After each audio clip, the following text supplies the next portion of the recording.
And we're going to offer his seat to Jan Lammers, the Dutchman, because not only is Jan Lammers a fine driver, but commercialism enters, and Renault have a very fine business in Holland.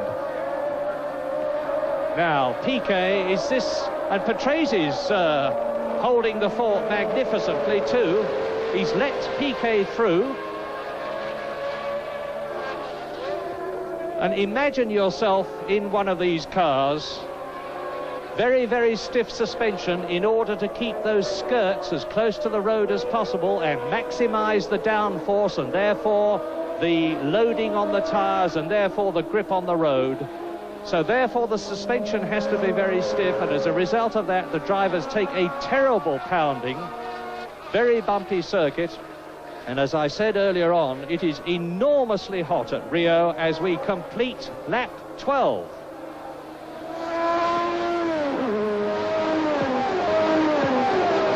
Villeneuve seems to be just edging away a little bit from Arnoux in the Renault, and of course that must be frustrating both the Brabham drivers a lot at the moment. Piquet doing everything he can to find a way around, but he's not really looking as if he'll find a way. So he's challenging there, he's getting close, but he's undoubtedly being held up by the Renault. It'd be interesting to see if he can get the Renault out of the way, what he can do about the Ferrari. Meantime, of course, Prost is holding back Rosberg, who's leading the rest of the challenge from behind, but of course he's being very frustrated in that he's being taken backwards a bit by Prost, and of course he'll want to at least get at the Brabhams. There's Piquet right behind the Ferrari, but I don't think he's got the power. He was well placed last lap to have a go. That's rather an unfortunate shot of the track. He's tucked right up in the slipstream. He's perfectly placed, but he just hasn't quite got that oomph to carry him past. It's only a slight dab of the brakes going into that corner. There's a yellow flag waving there. I don't know if somebody's off on the outside of the track. I can't see any sign of an incident there. Well, there's two very interesting things. The first is that Keke Rosberg is closed right up with Riccardo Patrese, who is in fourth position. The second is that we just caught a flash of Carlos Reutemann coming out of the slipstream of Alain Prost to try and pass him, in which case there will be two Williams cars in the top six. Never forget that in this World Championship Series, the first six finishers get World Championship points. And off there is one of the Rothman cars, and number 18 is the car of Raul Barcel, the Brazilian driver. He won't be best pleased, and nor will his countryman. And there you see Keke Rosberg taking a look along the side of Riccardo Patrese's car. The race order is still Villeneuve, Arnoux in second place that we're looking at in the yellow Renault. Third is Nelson Piquet. Fourth is Riccardo Patrese, there he is.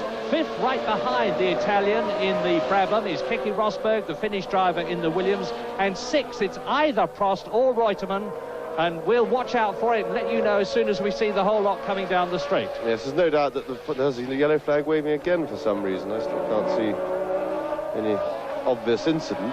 But there's no doubt that the Ford cars are being well held up, because when I said to you before that Rosberg was stuck behind Prost, he'd moved up so quickly I hadn't noticed him arrive on the back once he'd got by Prost's Renault.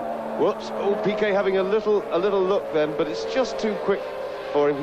He's going to have to find, if he's going to make a passing manoeuvre, he's going to have to do it in this area of the track that they're on now, which would give him enough breathing space to get away through the twister section before he gets to the main straight. But hit this corner or the next one, but of course they're really not very practical places to try and attack. Those of you who are technically interested and cynically inclined will be amused and interested to know that the British cars, and in particular the Williams and McLarens, are actually allegedly running below the weight limit, and that is Derek Daly's car, the Theodore, and he's driving in his first race in the new car. And again, Keke Rosberg is trying to challenge Patrese for fourth position. But I was telling you that the British cars are running below the weight limit because they allegedly have water-cooled brakes. They have a big container which holds a lot of water, which they solemnly top up at the end of the race in order to bring the car back to the weight limit. and we were worried that there was going to be a political uproar about that, but mercifully there hasn't been, although it was rumoured that Ferrari might be protesting the British cars at the end of this race. And there you see the difference between Villeneuve and Piquet, 2.146 seconds on lap 15 out of 63. Villeneuve coming towards us, and then a solid train of Formula One Grand Prix cars with Arnoux second, Piquet third, Patrese fourth, Rosberg fifth. Behind them in sixth position is Alain Prost. Right behind him is Carlos Reutemann in seventh place. Closing up on Reutemann in eighth place is Niki Lauda. Behind Niki Lauda in ninth position is John Watson. In 10th position it is Nigel Mansell in the Lotus 91. In 11th position it is Bruno Giacomelli in the Alfa Romeo. And in 12th place it's Salazar in the ATS, and that is on lap 15.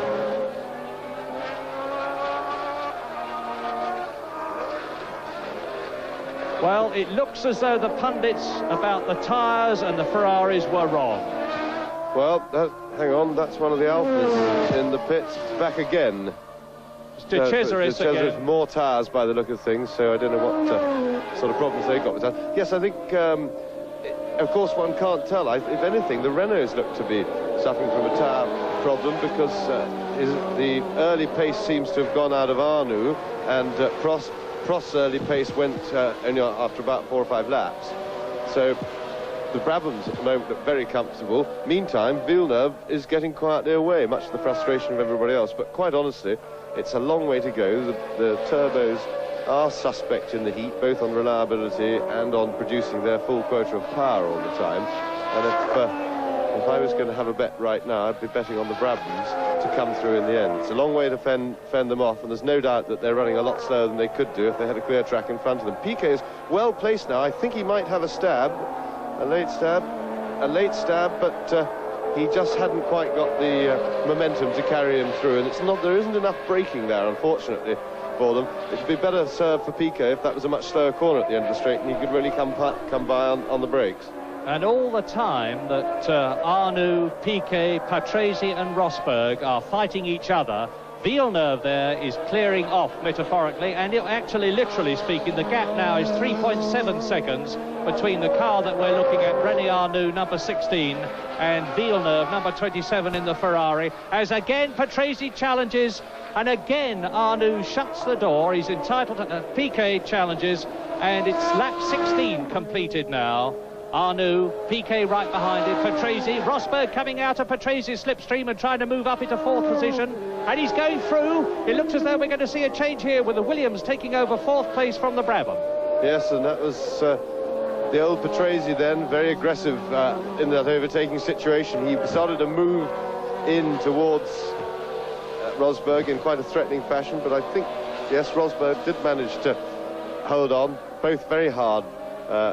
Aggressive drivers, quite a hard spectacle when they get together to get set too. Well, 33-year-old Keke Rosberg, the third of the 3 cars that we're looking at now, is really charging, because he's right up with Nelson Piquet, who is in 3rd position.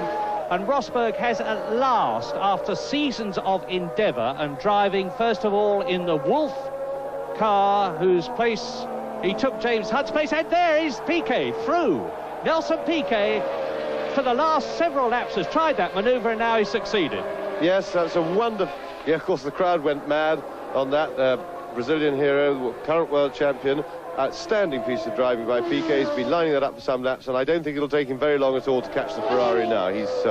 And what's more, he'll be well pleased to have...